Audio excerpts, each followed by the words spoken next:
Hi friends, நீங்கள் பார்த்துட்டு இருக்கிறது வெண்பாவோட டே டு டே லைஃப் தான் நீங்கள் பார்த்துட்டு இருக்கிறது. நான் நல்லா இருக்கேன். நீங்கள் எல்லாம் எப்படி இருக்கீங்க? இப்போ நம்ம வீட்டில் ஒரு நாள் சமையலை எப்படி செய்கிறோன்றது தான் நீங்கள் பார்த்துட்டு இருக்கிறது. ஃபஸ்ட்டு பார்க்கறது சாம்பார். நம்ம வீட்டில் எப்போவுமே தக்காளி வெங்காயம்லாம் வதக்கி செய்கிறது அந்த மாதிரிலாம் கிடையாது. எல்லாமே தக்காளி வெங்காயம் காய் எல்லாமே கட் பண்ணி பாத்திரத்தில் போட்டு மஞ்சத்தூள் மிளகாத்தூள் உப்பு இது எல்லாமே போட்டு தண்ணி ஊற்றி ஒரு பக்கம் வேக வச்சுருவோம். அப்படியே சைடில் பருப்பும் குக்கரில் போட்டு வேக வச்சிட வேண்டியதுதான். வேக வச்சு அந்த சாம்பாரில் ஊற்றிடணும். உப்பு எல்லாமே தேவையான அளவுக்கு ஒன்றாவே போட்டுட்டு வேக வைக்கணும். இப்போ நம்ம செஞ்சுட்டு இருக்கிறது 4 பேருக்கு, மதியம் 3 பேருக்கு, நைட்டு 4 பேருக்கு. அதனுடைய ரேஷியோ தான் நீங்கள் பார்த்துட்டு இருக்கிறது. இந்த மாதிரி தோல் உரிச்ச பூண்டை தட்டி போட்டிங்கன்னா சாம்பார் கொஞ்சம் நல்லாயிருக்கும். தாளிக்கும் போது போட்டிங்கன்னா அதனோட ஸ்மெல்லாம் வேறு மாதிரி இருக்கும். நம்ம வீட்டில் எப்போவுமே காயெல்லாம் வேகும்போது தட்டி போட்டு தான் செய்கிற பழக்கம். அப்படியே காயெல்லாம் நல்லா கொதித்து வந்ததுக்கப்புறமா பருப்பெல்லாம் ஊற்றிட்டு கூடவே கருவேப்பிலை கொத்தமல்லியும் போட்டிங்கன்னா பார்க்க கலர் நல்லா அட்ராக்டிங்காக இருக்கும். பெருங்காயத்தூள் வாசனைக்கு ஏற்ப போடணும். நம்ம வீட்டு தலைவருக்கு கொஞ்சம் பெருங்காயத்தூக்கெல்லாம் போட்டால் தான் இறங்கும்ல. சாம்பார்னாலே ஹைலைட் மாங்காய் தான். மாங்காய் இல்லாத சாம்பார் இருக்குமா?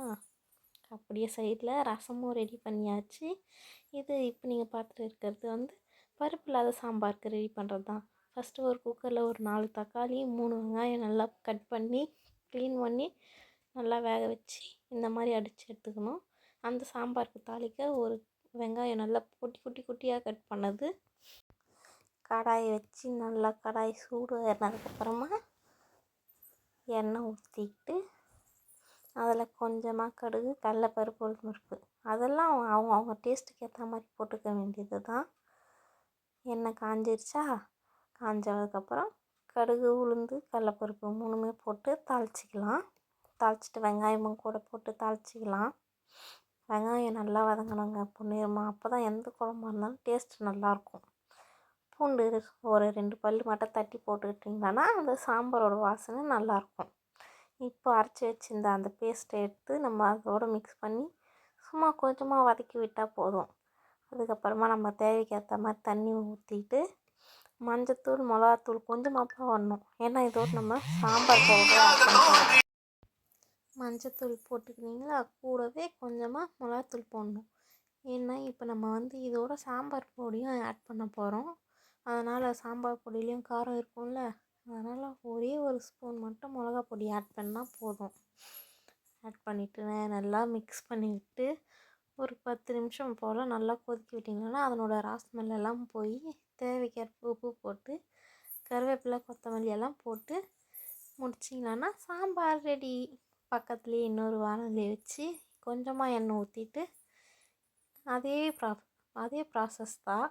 கடுகு கொஞ்சமாக உளுத்தம்பருப்பு கடலைப்பருப்பு போட்டு தாளிச்சிட்டுமா, தாளிச்சிட்டு ஒரே ஒரு பூண்டு மட்டும் ஒரு 2 பல் பூண்டு போல் எடுத்து தட்டி போட்டு அது வதங்கினோடனே நம்ம நீல வாக்கில் கட் பண்ணி வச்சுருக்க கத்திரிக்காயை போட்டு நல்லா ஃப்ரை பண்ணி எடுத்துக்கலாம். நல்லா வதக்கினதுக்கப்புறமா கொஞ்சமாக உப்பு மஞ்சப்பொடி மிளகாப்பொடி இது வரையும் போட்டாலே போதும். ஏன்னா இப்படி பண்ணாலே கத்திரிக்காய் பொரியல் நல்லாயிருக்கும். நம்ம வீட்டில் இன்றைக்கி சிம்பிளாக இதை தான் செய்கிறோம். நான் இன்னொரு நாள் வேறு மாதிரி செய்கிற அந்த வீடியோ உங்களுக்கு ஷேர் பண்ணுறேன். கத்திரிக்காய் நான் காமிச்சிருக்க மாதிரி இந்த மாதிரி நீளமாக போட்டிங்கன்னா அப்போது ஒவ்வொரு பீஸாக எடுத்து சாப்பிட்றதுக்கு நல்லாயிருக்கும். கத்திரிக்காயெலாம் ரொம்ப நேரம்லாம் இல்லை, ஒரு 3லேருந்து 4 நிமிஷம் இருந்தாலே அது நல்லா சரியாக போயிடும். வதங்கப்போவே கொஞ்சமாக உப்பு போட்டுக்கலாம், மஞ்சப்பொடி மிளகாப்பொடி. நம்ம ஏன் எல்லாத்துலேயும் மஞ்சப்பொடி சேர்க்குறோன்னு உங்களுக்கு யாருக்காச்சும் தெரியுமா? மஞ்சப்பொடி சேர்க்கறதுனால உடம்புல நோய் எதிர்ப்பு தன்மையை அதிகப்படுத்தும் அப்படிங்கிறது அந்த காலத்துலேருந்து நம்பப்படுற ஒரு உண்மை. சயின்டிஃபிக்காகவும் அது உண்மை. அது உங்களுக்கு தெரிஞ்சால் கமெண்ட் பண்ணுங்கள். கொஞ்சமாக உப்பு போட்டால் போதும். ஏன்னா காயும் வதங்கி வந்துடும்ல, அதனால் சும்மா கொஞ்சமாக போடணும். அதிகமாக போட்டிங்கன்னா உப்பு அதிகமாகிடும், அப்புறம் நான் பொறுப்பு இல்லை. கொஞ்சமாக இதோட தண்ணி ஆட் பண்ணிக்கலாம். நான் இது ஒரு 1/4 டம்ளர் அளவு தண்ணி இருக்கும். இந்த தண்ணி வரையும் ஆட் பண்ணிங்கன்னாலே போதும். கத்திரிக்காய் பொரியல் நல்லா ரெடி ஆயிரும். நல்லா தண்ணி ஊற்றி நல்லா ஃபுல்லாக கிளறி விட்டோமா, நான் எல்லா பக்கமும் படுற மாதிரி அதோடையே கொஞ்சமாக ஒரு 2 சில்லு தேங்காவை மட்டும் அரைச்சி நான் சேர்த்துக்கிட்டேன். அதோடவே கருவேப்பிலை கொத்தமல்லியும் போட்டேன். மாமியாரும் மாமனாரும் சபரிமலைக்கு போயிருந்தாங்க சொன்னல, அவங்க நேற்று நைட்டு தான் வந்தாங்க. அவங்களுக்காக செஞ்ச சக்கரை